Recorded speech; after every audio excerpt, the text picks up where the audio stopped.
Thank you for being here with Declutter Shift.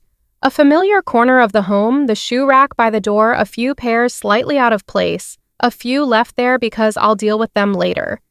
In Japanese everyday life, small, unfinished corners like this are often where mental fatigue quietly builds up.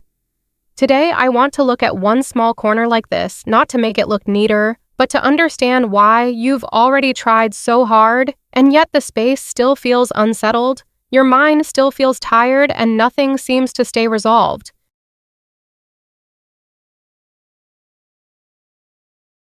Number 1, let's start with the corner that never seems to settle no matter how many times you tidy it. There's usually one corner in the house that never really settles down. You tidy it up, but a few days later it looks the same again. Shoes get moved back and forth, a bag stays on the floor, a box remains there because you haven't decided what to do with it. The problem isn't the mess, it's that this corner never reaches a finished state. This happens because the items there don't have a clear role. They're not useless, but they're also not truly part of your daily routine. When that role is unclear, the decision gets delayed. The impact is small, but constant. Every time you pass by the corner quietly asks for attention. That repeated friction is what makes the space and your mind feel heavier than it should.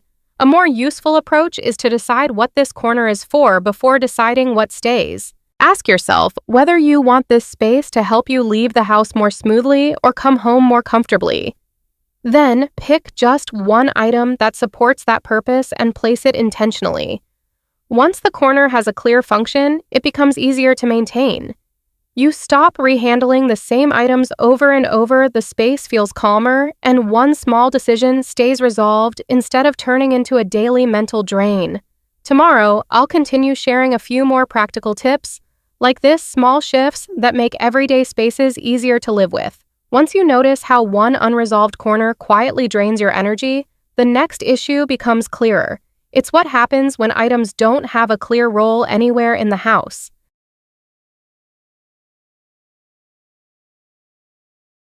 After you notice one corner that never settles, another pattern usually shows up: items that stay in your home without a clear job to do. These are items that are still usable but not clearly part of your daily routine. A jacket between seasons, kitchen tools you rarely reach for, bags, cables, containers that don't quite belong anywhere. They're not messy, just undecided. The reason they stay is simple. You don't know what to do with them right now, so they keep moving around instead of settling. The result is repeated handling, touching the same things again and again, slowing down simple daily tasks. A more practical approach is to decide function before location. Ask one clear question: what does this item actually help me do in my current routine? If the answer isn't specific, it shouldn't stay in an easy-to-reach area. Move it out of the main flow or let it go. When visible items have clear roles, daily movement becomes smoother. You stop rearranging, stop reconsidering, and the space starts working with you instead of asking for constant attention. After that, another pattern tends to stand out: the items you keep not because you use them, but because you're afraid you might need them someday.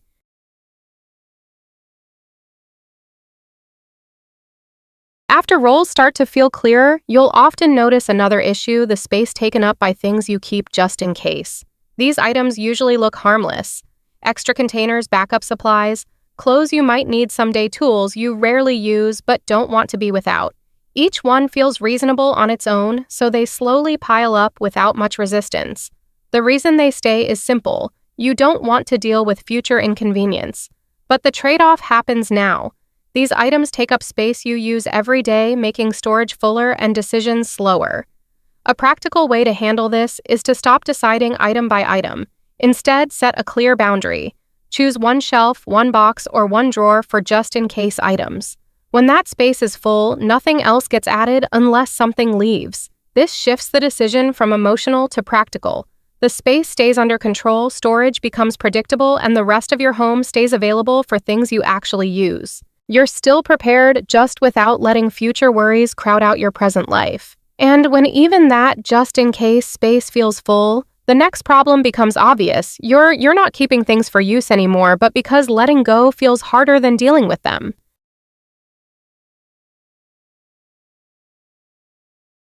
As the space starts to look calmer, a different kind of clutter usually becomes more noticeable. Things that stay simply because nothing is wrong with them. These are things that aren't broken, aren't outdated enough to throw away, and technically could still be used. Old containers, extra mugs, spare bags, appliances you don't reach for but feel wrong discarding. They stay because nothing is wrong with them. The issue is that usefulness alone isn't enough. When too many items qualify as still usable, storage fills up and choosing becomes slower. You spend more time deciding what to use, where to put things back, and what can be moved out of the way. A more practical filter is this: does this item actively support how you live now, not just in theory, but in your real routine? If it hasn't been used in the past few months and doesn't clearly solve a current need, it doesn't need to stay in active space. Move it out, donate it, or store it far from daily areas. Once usable is no longer the main standard, space opens up quickly. Storage becomes lighter choices, become faster, and the things you actually rely on are easier to reach and easier to put back. From there, another pattern often shows up: items that aren't kept for use at all, but because letting go feels harder than keeping them.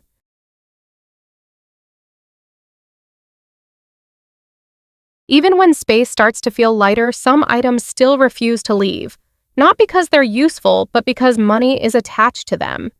These are items you don't really use anymore but hesitate to remove because they cost something. Clothes you rarely wear, tools you bought for one situation, items that were expensive enough to feel wrong throwing away. They sit there as reminders of past spending, not current use. The problem is, straightforward keeping them doesn't recover the money. Instead, they take up space and attention and make storage feel fuller than it needs to be. The cost already happened, but the inconvenience keeps repeating.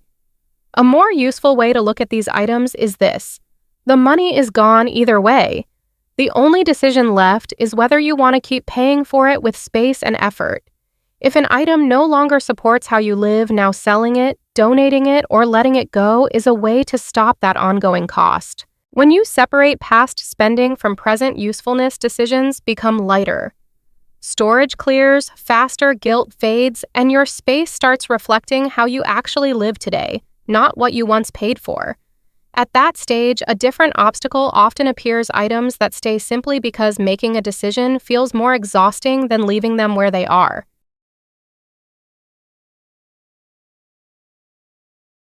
After dealing with cost and usefulness, another practical issue appears: items that stay simply because no deadline was ever set for them. These are items you don't actively use, but also never officially decided on. They sit in drawers, closets, or corners because there was no clear moment assigned to decide their fate. Without a deadline, these items stay by default. The problem is simple: anything without a decision date becomes permanent. You keep moving it around, storing it, and making space for it again and again. Over time, this increases storage pressure and adds unnecessary handling to your routine. A practical fix is to introduce decision deadlines. Pick a clear time frame, for example, 30 or 60 days. If the item isn't used or clearly needed within that period, it leaves active space. No rethinking, no reevaluating each time. When items have deadlines instead of indefinite status, decluttering becomes faster and more predictable. Storage stays lighter, decisions don't repeat, and your home stops collecting things simply because they were never formally decided on. Once deadlines are in place, another issue becomes easier to notice: how trying to organize everything perfectly often slows the whole process down.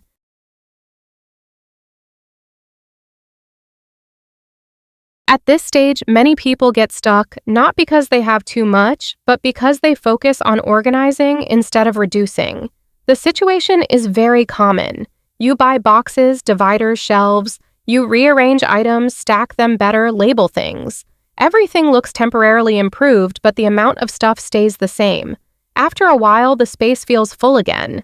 The core issue is simple: organizing does not reduce volume. When the number of items exceeds the space no system can hold for long, you end up reorganizing the same things repeatedly instead of solving the root problem. A more effective approach is to reduce first, then organize. Before buying storage or changing layouts, remove a clear percentage of items from the area, even 20–30%.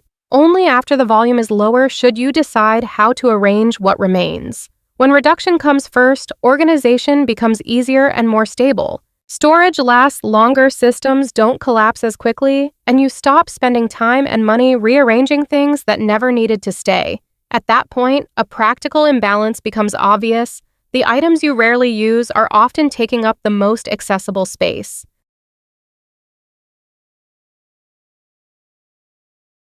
Once organizing is no longer the main problem, a layout issue usually becomes clear. The items you use the least are often stored in the most convenient places. This shows up in everyday areas, rarely used appliances sitting on the kitchen counter, clothes you wear once a year taking the easiest to reach shelf, tools or supplies kept at hand even though they're only needed occasionally. Nothing is wrong with these items, they're just in the wrong places. The issue is efficiency. When low-use items occupy prime space, frequently used items get pushed aside or stacked behind them. That increases reaching, moving, and re-putting things back, slowing down simple daily actions. A practical fix is to organize by frequency of use, not by category. Items used daily should be at eye level or within arm's reach. Weekly items can be stored slightly higher or lower. Rarely used items belong in higher shelves, deeper storage, or less accessible zones. When space is arranged by frequency, daily tasks become faster and smoother. You reach less, move fewer things, and put items back without effort. The home starts supporting your routine instead of adding small delays throughout the day. And after frequency is sorted out, the next limitation usually appears: storage that's being pushed beyond what it was actually designed to hold.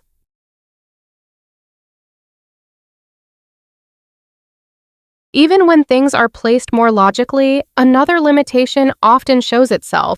The storage is being asked to do more than it physically can. This usually looks like shelves packed to the edge, drawers that don't slide smoothly, closets that need rearranging every time you take something out. The storage technically still works, but only if you keep adjusting and compressing what's inside. The issue is capacity. Every storage space has a limit. When that limit is exceeded, access becomes slower and maintenance becomes constant. You spend more time fitting things back in than actually using them. A practical solution is to treat storage limits as fixed rules, not flexible ones. Drawers should close easily. Shelves should have visible gaps. If adding one item requires rearranging everything else, the storage is already full. At that point, the only effective option is to reduce what's inside, not add more containers. When storage operates within its limit, daily handling becomes effortless. Things slide in and out easily, spaces stay stable longer, and you stop wasting time managing overflow. From there, a different complication usually appears. Items are scattered across too many places, making simple things harder to find than they should be.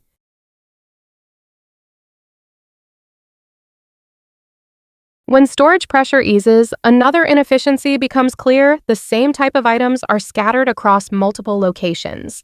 This often shows up with everyday things. Chargers in 3 rooms, cleaning supplies split between different cabinets, stationery spread across drawers, shelves, and bags. Nothing is excessive on its own, but together they create friction. The problem is retrieval and reset. When items live in multiple places, you spend extra time searching, borrowing from another room, and forgetting to return things. Over time, this breaks any organizing system, no matter how well it was set up. A practical fix is to consolidate by function. Decide one primary location for each type of item, not the perfect location, just one clear home. Secondary spots should only exist if there's a strong daily reason, not convenience in the moment. When items are centralized, habits stabilize. You know where to look, where to return. Things and the spaces stop drifting back into disorder. The home becomes easier to manage without adding more rules or storage. After consolidation, the final limitation usually shows up: the gap between how your space is set up and how you actually live in it.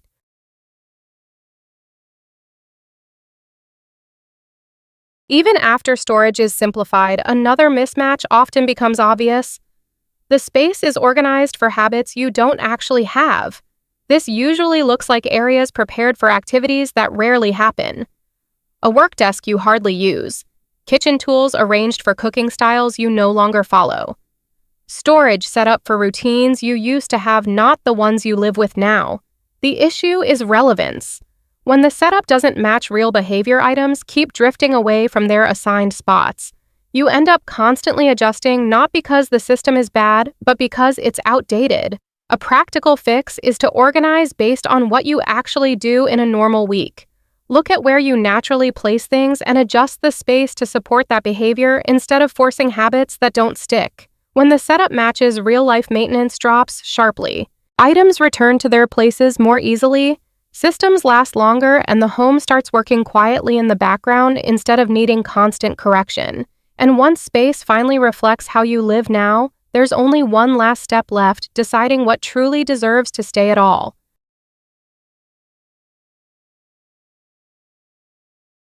At the end of the process, everything comes down to one final decision: what actually deserves to stay in your space. By this point, the issue is no longer storage layout or organization. It's selection. You're left with items that technically fit, have a place, and could stay, but not all of them need to. Keeping everything that can fit slowly brings you back to the same pressure as before. The practical problem is capacity over time. Even a well-set-up home will fill up again if nothing ever leaves. Without a clear standard for what stays, clutter rebuilds quietly, and maintenance creeps back in. A useful rule is to shift from "can this stay" to "what does this replace?" If a new item comes in, something else has to go. This keeps the total volume stable and prevents slow buildup. The question isn't whether an item is acceptable, it's whether it's worth taking space from something else. When staying becomes a privilege instead of the default, the home stays balanced. Decisions get easier, clutter stops returning, and your space remains manageable without constant effort.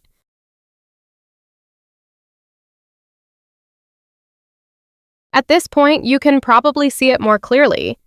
The problem was never about cleaning harder or finding better organizing tricks.